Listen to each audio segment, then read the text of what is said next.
Hey, what's up, guys? It's Rico here, CEO of Social in Asia, host of the Main China podcast and the Source Fine Asia YouTube channel.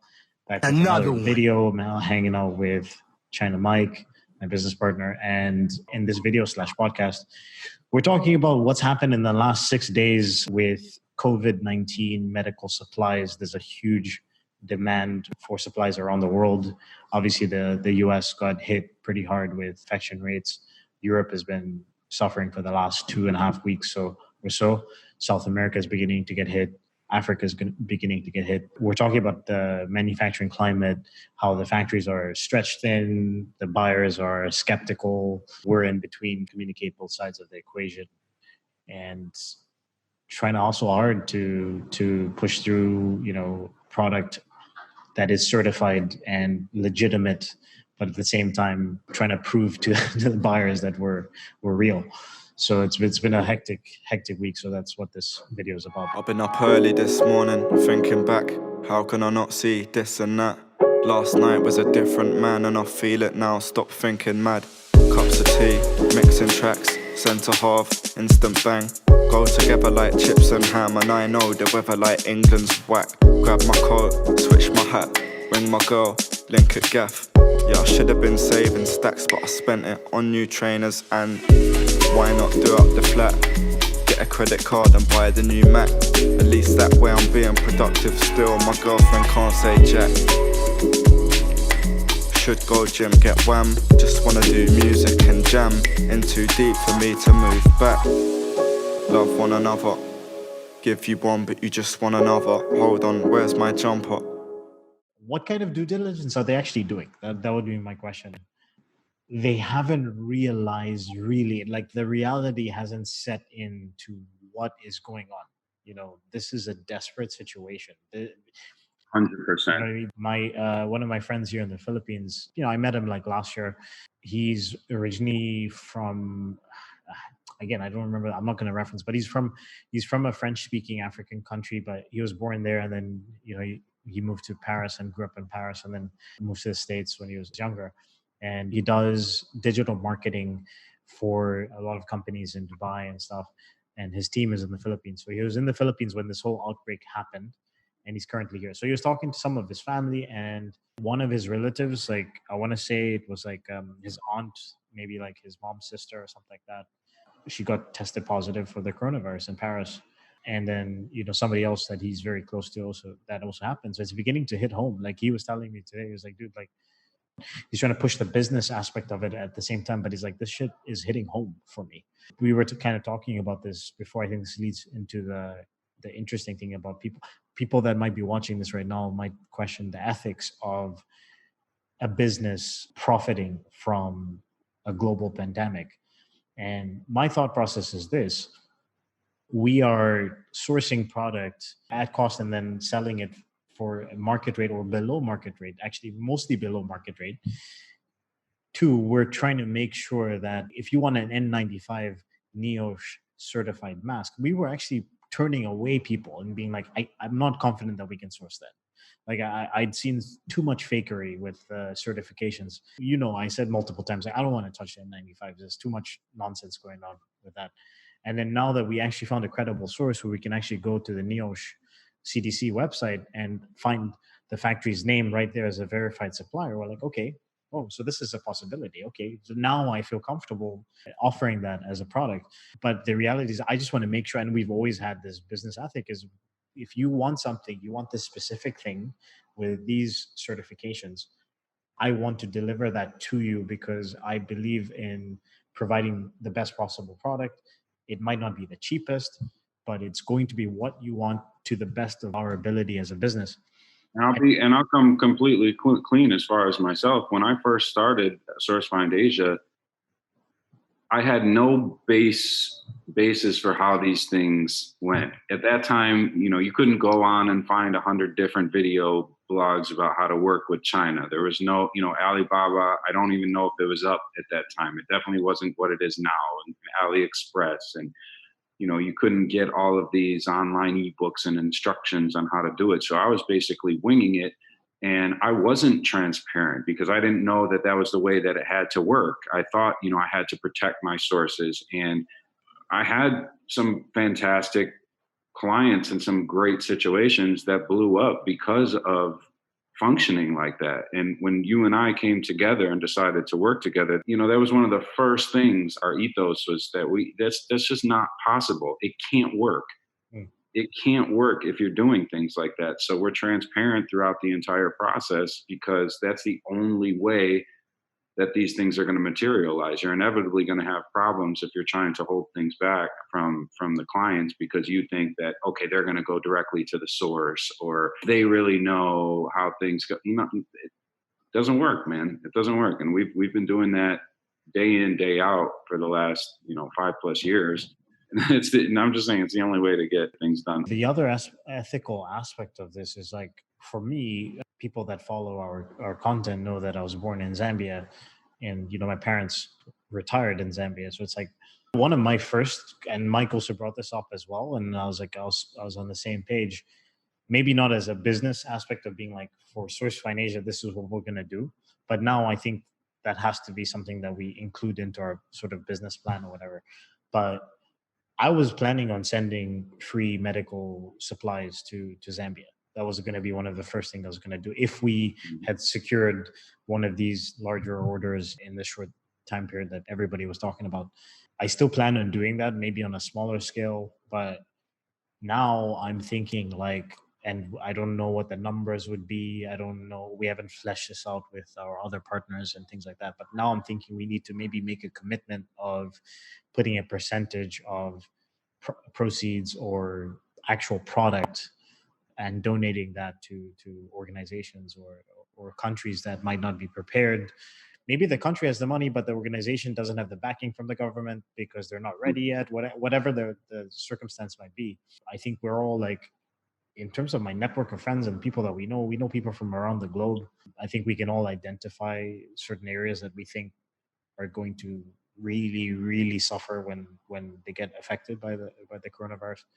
Absolutely. And because we're so involved with the day to day of what's going on right now, like, I've had a couple opportunities to try to kind of step back and assess what's going on.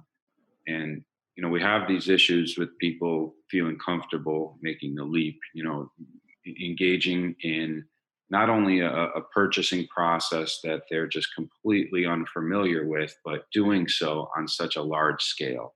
It's not like they're testing this out with a 1,000-piece order. They need massive quantities, and they needed them on the ground yesterday. So I understand that it's a big leap for a lot of people. But on the other side, as we've mentioned a couple times in this conversation, our suppliers are cutting us off daily. Not that we're running out, but we're having less. Not necessarily cutting us off, but they're saying that, hey, we're not going to be able to process an order for you guys until the end of April or May. So they're pushing us back because we haven't confirmed an order with them yet. That's exactly what I meant. They're at capacity. They're not able to push these things forward. And then a lot of the calls I'm getting I'm talking to people who are on the front lines or that are overseeing people who are on the front lines. And I'm just giving an honest account of what they're telling me. At least in America, we're 2 weeks out, 3 weeks out from this thing really being awful. Didn't they say that when was spring break? Like 2 weeks ago?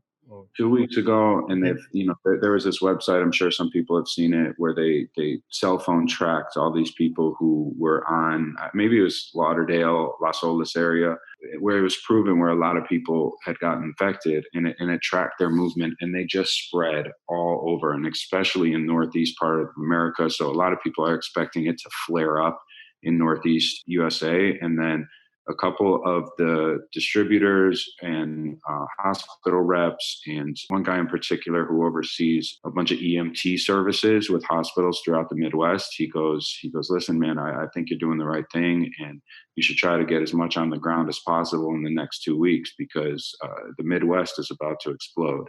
He said, we haven't been preparing in the right manner. A lot of these rural hospitals are just not even close to being set up for the amount of people that are coming through their doors. And this is going to be a really, really awful situation. There's one aspect, like we want to work through all these details and onboard and have a chance to do business. But the other aspect is, like, man, I would hate to miss the boat and not be able to like get this stuff in people's hands. The reality is that what's going to happen is that if it hits that hard in the next 2 weeks, they're going to have to loosen their standards, right?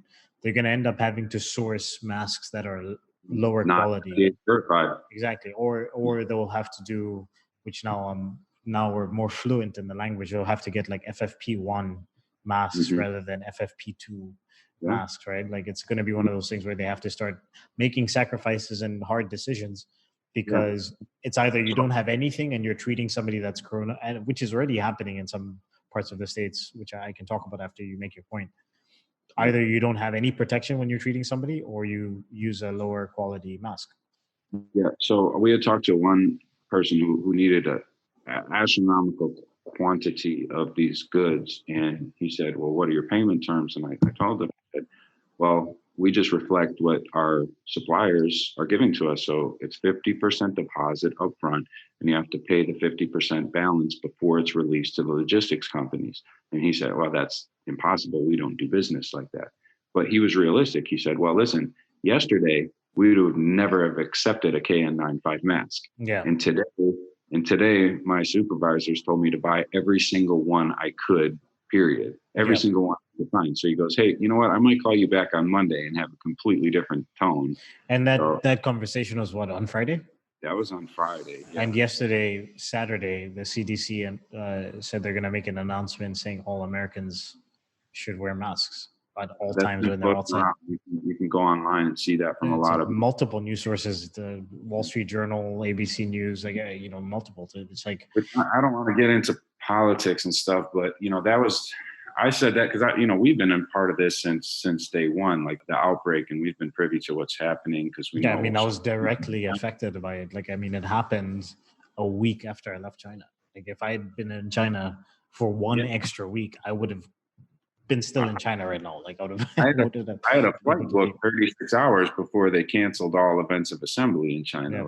I had guys in China that I had flown out there for work. So, we were directly hit by it. So we've been very privy to what's going on from day one, not to get political or anything, but to see our being Americans, government officials in the early stages of this, coming onto the news and giving press statements and saying that the general public having PPE equipment isn't important. It's not what we need. We don't need masks. It's not going to help assist us. It's just like, it goes against what everybody else across the entire planet was doing. Medical professionals in China, South Korea, Singapore, everywhere, were all saying that everyone should be protected and everyone should have these masks. So it's also okay. So let's say that the masks don't protect you as much as we think, right? What is the negative of wearing the mask, though? You just don't look good. It's like you don't look very fashionable. Yeah, I really believe it's just a stigma. Yeah. I really do. But there's no downside of wearing the mask, right? Like, there's only a potential upside or nothing. Like, you know what I mean? It's like, when you look at it from that perspective, it's like, why wouldn't you spend, whatever to buy them? Medical professionals and infectious disease experts come on and talk about it and say, at the end of the day, it's not guaranteed 100%, to protect you from getting it. But, in a lot of cases, it should provide some protection. Some protection. Some sort of filter. So, using hand sanitizer, 25 times a day and staying at home and self-quarantine is not going to guarantee that you're not going to be affected by the virus, but it's going to reduce the chances, right? Like, know what I mean? It's like, why not take every possible resource opportunity to do that? And I think that's where now, the CDC and I still don't have a mask. I actually don't have a mask, like, just to be real with the audience, but I want to get one. I just know I can't right now in the Philippines. So part of this process with us sourcing, I want to buy samples next week, like actually tomorrow, actually today, if we're talking about it. It's already 12:20. Part of those samples, I'm going to send some over here. Some of them I'm going to send to the hospitals here in the Philippines. And then some we are going to ship to Europe and the States to reassure the buyers as well. hey, here's a sample of the mask from some of our suppliers, and you can check it out and see if it's good. And then I also want to have a couple here, just because I literally haven't left our condo in 10 days. Like I've gone outside, but I went outside like to the ATM, which is like it's part of the building. It's not even, doesn't really count as going anywhere. Today I went to ATM and I sprayed the keypad with alcohol, the sanitizer, whatever. And it's like I've begun to feel a little bit more paranoid about the idea of going further outside of my building without a mask. So it's really hitting me, and just with the research that we've been doing and having been in self quarantine 30 days at the Philippines, like, yeah, I'm like, man, like, oh, yeah, you gotta get those masks, man, and you want to get the best quality mask possible, I'm really interested for us to continue doing this, getting on the phone and talking through what's happening, because it also helps for me to try to like summarize and articulate my thoughts as to what's going on. I'm also thinking too about from like an economic perspective and the social implications, what this does to our society moving forward. I don't think we should get into it in depth now, but you talking about your, I guess you could say paranoia to venture too far out is a real thing. And, I've been talking to friends of mine who. And I'm like one of the least paranoid. Yeah, like I'm like, what I mean? Like it is definitely, I could imagine that it's affecting other people. I was talking to my buddy last night who lives in, a rural part. He lives outside Tulsa, Oklahoma. And he's saying, me and my mom went out to, take a walk and go in the park. And he's like, people are avoiding each other, not just avoiding like contact, but like pretending that they don't exist, something where nobody even acknowledges your existence. Or you see these people in New York City freaking out. Everybody just walks right past them, Yeah. I was laughing the other day. I was like, man, like this has been the first time in my life, and I guess in most people's lives, that we're like looking at everybody, like literally everybody sideways, like, oh, hey, you got that? Back off, bro. Like we're just like afraid of people. Like, oh, everyone is a risk. I walked in today in the elevator when I was going to the ATM. I walked in. There was a baby and there was a mom, and I looked at them and I was like, maybe I should take the next elevator. And then I take the stairs in my building. And then I was like, Rico, man, you've been ridiculous. You think And I'm just like, it's my building. We're in isolation. Like, it's very unlikely that somebody like. I got a back set of stairs. They're pretty to the parking garage. They're pretty strict in BGC and this condo as well, specifically in terms of who they let in and out. Like, you know what I mean? It's not. I was like, if anybody's in the elevator with a baby, like she lives here, she's fine. Like, don't worry about it. Then something to think about is like, how long do you live your life like that? Like, we're in day 13. But this last week was good for me in the sense of my mind just being 100% focused on work and a distraction away from just sitting in, this condo all day. I mean, the bad thing is just being inside all day. But the week before last week was bad, man. Like 7 days of just sitting around, like working still, but just inside all day, not being able to go do Muay Thai, not like trying to exercise at home, but it's just not the same. I was going a little bit stir crazy. Nick and I were like, man, I don't know how long this is going to work. So I can imagine this is supposed to be 30 days. Yeah, no, I think after 30 days, people are going to, in China, I already saw those riots. 30 days, man. After 30 days, I don't know how long the government would be, not even just from a personal psychological standpoint, but even just from economic standpoint. It's like people are not working. During this last week, we ramped up one of our part-time employees to be full-time, but we also hired a person to help us with data entry because we've been collecting so many quotations and so much information from WeChat, WhatsApp, email, Slack, like as Google Drive, like 5 different locations, and we have to put that information. These are quotations and certificates, and we have to put it into one spot so we can reference it when we're talking to people, and we can send out that information to people easily. We're also working with like Denmark, Finland, the US, Canada, Thailand, China, Philippines, potentially Ireland, Australia, Brazil, and also Gabon, Papua New Guinea, yes, and Dubai as well. So like we're talking about so many different countries. Everybody has access to our Google Docs, And we have to make sure that everybody's updated at the right times. Luke's in Vietnam. Vietnam is another one. Yeah, so everybody has access to those Google Docs. And the reason why we work through that is because we want everybody to get information in real time. So we had to hire a data entry person, because typically what would happen is our team would receive quotes and then we put them into our templates, and it's fine. A project manager or a junior project manager can do that by themselves. But when you're collecting so much information from so many different places, and then it has to be updated that day because we have multiple people around the world wanting to resource that information, I was like, okay, we have to hire a data entry person. And that person that we hired actually owns his own restaurant here in the Philippines, but the restaurant is closed. I was looking for some help on the US side because everyone that we've hired is on Asia time zone. It gets really overwhelming for me for the times that Rico isn't staying up 24 hours a day, when I'm getting slammed with calls, but then I also need to try to get myself in the documents to organize and try to prepare information. I've been looking at people here, and I put out some feelers as to who might be able to assist. And a lot of people with a lot of different job titles were like, yeah, I can help. I want to need that X amount per hour, man. Like it's rugged out here. Yeah, this is a special time. Like, absolutely. On one hand, I try to look at the positives, and not from the the virus itself, and I'm just talking about our specific situation, our company. And I was thinking about it from a business development standpoint, is if we're able to survive this financially and we don't have to shut down Sourcefine Asia because we haven't made revenue for 6 months, we've made amazing contacts around the world. This has been a real stress test on our systems. And I think we've done a pretty good job.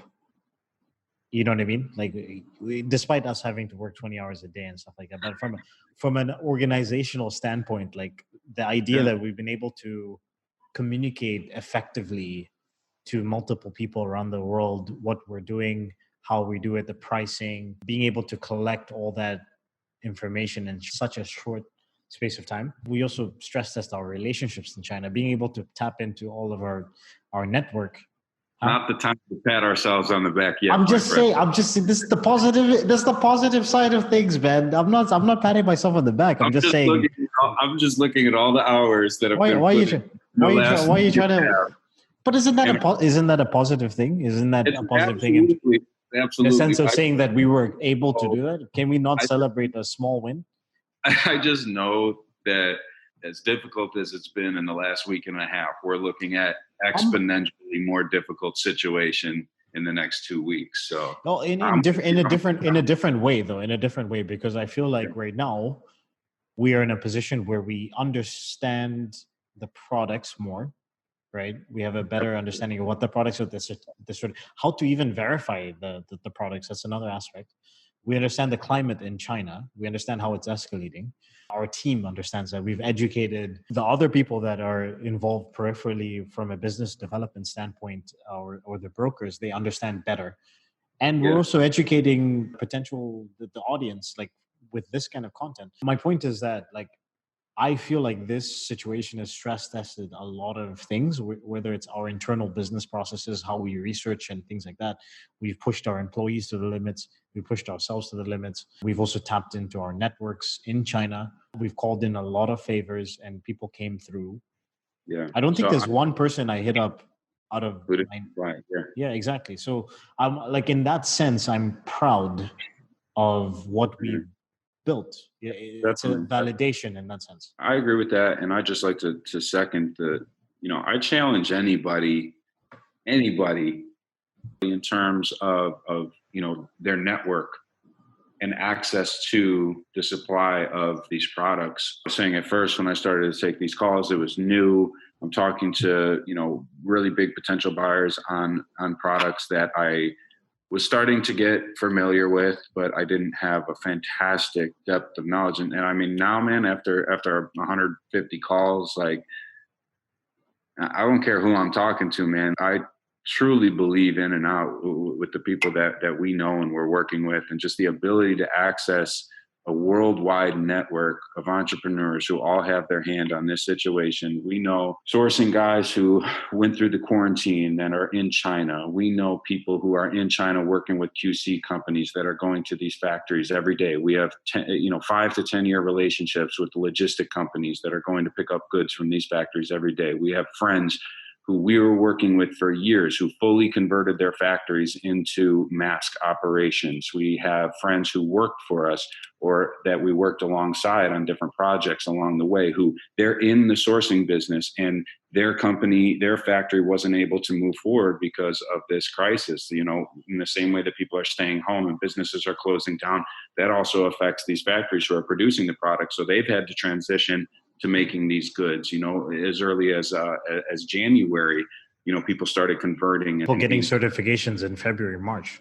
Correct. And that's something I'm thinking about, and I want to get off this call so we can talk about it a little bit. Like, I think if we could give somebody a little bit of a bird's eye view as to the amount of people that we know on the ground in China and elsewhere that are privy to firsthand information of what's going on, I don't see how anybody could doubt what we're telling them. Now, you could doubt the situation just because of the volatility of what's going on in the world right now. And nobody knows if the CCP could come in and say, hey, tomorrow, nobody's getting any more of these masks. Like, Donald Trump can come on the news and say some out-of-pocket stuff, or, U.S. Customs can decide to make a sweeping regulation. Like, those things are all in play.